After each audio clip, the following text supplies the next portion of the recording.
안녕하세요. 저는 올해 44세로 식당을 운영하고 있는 미혼남입니다. 30대 초반에 결혼을 진지하게 생각했던 여자가 있었습니다. 상견례까지 진행할 만큼 서로에 대한 마음이 깊었지요. 하지만 결혼 이야기가 구체화되자 여자친구의 집안에서 신혼집 조건을 내세웠습니다. 첫 번째는 신축 아파트, 두 번째는 30평 이상, 세 번째는 대구 수성구에 위치한 집이었습니다. 이 세 가지 조건을 충족하지 못하면 결혼은 불가하다고 단호하게 말씀하시더군요. 당시 저의 경제적 여건으로는 그런 집을 마련할 수 없는 상황이었고 부모님께 물려받을 재산도 없었습니다. 그래서 여자친구 부모님께 제 형편을 솔직히 말씀드렸습니다. 지금 당장은 어렵지만 꼭 성공해서 여자친구를 행복하게 하고 부모님께도 효도하겠다고 다짐을 전했지만 반대는 여전히 완고했습니다. 결국 이 반대는 끝내 설득되지 않았고 우리는 헤어지게 되었습니다. 그녀는 헤어진 지 채 1년도 지나지 않아 선을 본 남자와 결혼을 했고요. 그 후 저는 약 10년을 외부와 연락을 끊고 일만 하며 살아왔습니다. 성격이 내성적이고 낯을 가리는 편이었는데 이 사건이 저에게 더 큰 상처를 남기고 말았습니다. 당시 돈은 없지만 내가 행복할 수 있게 노력하겠다는 자신감 있는 모습을 제대로 보여주지 못한 것이 평생 한으로 남았습니다. 반면 스스로에게 묻곤 합니다. 곱게 자란 외동딸이 나와 결혼해 평생 고생하는 것보다 경제적으로 안정된 사람과 편안하게 사는 게 더 나은 길이었을까? 하고 말입니다. 그렇게 제 결혼 이야기는 상처와 후회로 남아 있습니다. 안녕하세요. 저는 올해 44세로 군 제대 이후 줄곧 주방에서 일하며 요리만 보고 달려온 식당 주인입니다. 8년 전부터는 40평 규모의 제 가게를 운영하고 있지요. 홀일은 주로 정혜 아주머니께서 맡아주셨는데 작년 겨울부터는 점장처럼 일을 도맡아 주시며 저에게 큰 도움이 되어주고 계십니다. 정혜 아주머니는 저보다 10살이 많지만 늘 환하게 웃으며 친근하게 대해주셨고 저의 소심한 성격을 고쳐주려고 애써주셨죠. 우리 김 사장, 이 아줌마 눈에 이렇게 귀여운데 왜 장가를 못 갔어? 하며 저를 격려해주던 모습이 생각납니다. 정혜 아주머니는 일을 마치고 동네가 같은 저를 차로 집 앞까지 데려다주는 길에 종종 젊은 총각이랑 데이트하는 것 같다며 커피를 사서 근처 공원에서 단둘이 시간을 보내기도 했습니다. 그러면서 자연스럽게 연애 이야기를 꺼내고 제 마지막 연애가 언제였는지 묻기도 했지요. 저는 7년 전 결혼 직전까지 갔던 인연을 떠올리며 이후로는 연애한 적이 없다고 했고 그녀는 그저 웃으며 나중에 이 아줌마가 다 도와주게 하며 챙겨주곤 했습니다. 그러던 어느 날 직원들과 여름 휴가 뒤풀이 자리에서 정혜 아주머니를 뵌 순간 괜스레 빈말처럼 요새 더 예뻐지신 것 같다고 했는데 정혜 아주머니는 얼굴을 붉히며 환하게 웃으셨습니다. 아유, 젊어 보이고 싶어서 피부과 좀 다녔거든. 보톡스도 맞고. 그 말 해줘서 고마워요. 그녀는 늘 환한 모습이었지만 속사정을 듣다 보니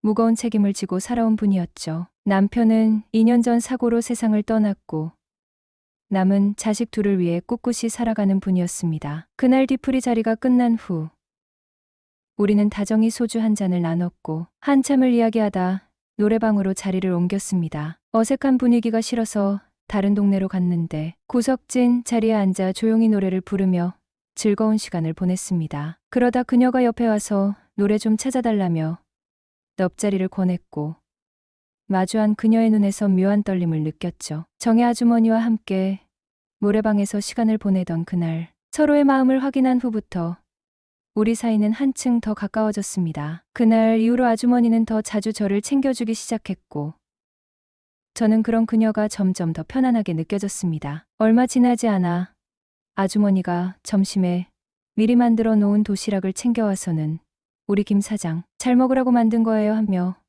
건네주기도 했죠. 따뜻한 도시락 속 잘 익은 소불고기와 그녀가 정성스럽게 무친 나물들이 담겨 있었습니다. 저는 뭔가 먹기 아까워서 잠시 멈칫하다가 이거 직접 만드신 거예요? 라고 묻자 그녀는 부끄러운 듯 웃으며 그럼요.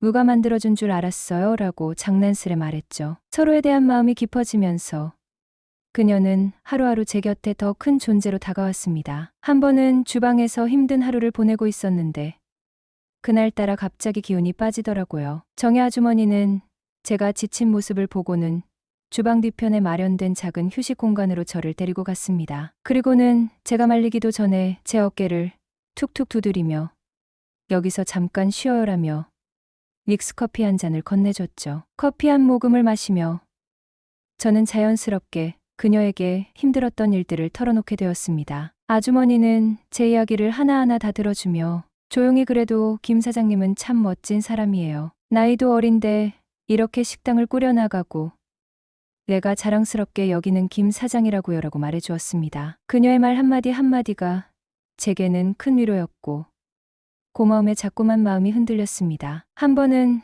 그녀가 일 끝나고 저를 집 앞까지 데려다 주던 날이었어요. 평소처럼 차에서 내리려는데 아주머니가 잠깐만 기다려야 하더니 작은 무언가를 꺼내서 제 손에 쥐어줬습니다. 손바닥 위에 놓인 것은 작고 반짝이는 열쇠고리였는데 그녀는 김 사장이 이걸 보면 내가 항상 응원하고 있다는 거 잊지 않았으면 해서요라고 말했습니다. 저도 모르게 얼굴이 붉어졌고 그날은 한참 동안 차에서 그녀와 함께 조용히 얘기를 나눴습니다. 조금씩 서로에게 의지하고 기대게 되면서 우리는 식당에서뿐만 아니라 일상 속에서도 서로를 챙기고 있었죠. 어느새 그녀와 함께하는 순간들이 제게 가장 소중한 일상이 되어 있었습니다. 우리의 관계는 차츰 깊어져 지금은 거의 함께 사는 것과 다를 바 없는 상태입니다. 그녀는 제게 큰 의지가 되었고 저 역시 그녀와 함께하는 시간이 점점 더 소중해졌죠. 하지만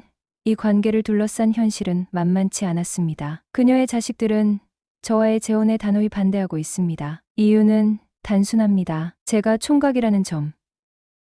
그리고 나이 차이가 너무 크다는 것. 거기에 더해 어머니가 저와 함께하면 결국 불행할 거라고 생각하는 것 같습니다. 자식들은 엄마가 혼자 사는 편이 훨씬 행복할 거라고 믿고 있죠. 심지어 자식들은 아직 저와 만나 보려고도 하지 않았습니다. 그러니 저라는 사람에 대한 이야기를 꺼내기조차 곤란한 상황이죠. 특히 딸은 제게 이렇게 말했습니다. 엄마가 이 사람과 재혼하면 우리도 나중에 결혼할 때 새아버지라는 존재를 대체 어떻게 설명해야 할지 모르겠어요. 그 말이 가슴에 꽂히더군요. 자식들 역시 세상살이의 복잡함을 알아가는 시기라는 게 느껴져서 더더욱 그 마음이 이해됐습니다. 사실 자식들의 걱정은 틀린 게 아닙니다. 저도 부유한 편이 아니고 같이 살면 분명 고생스러운 부분이 있을 겁니다. 결혼은 물론이고 결혼 이후의 생활까지 고려해야 하는 이 시대에 자식들 입장에서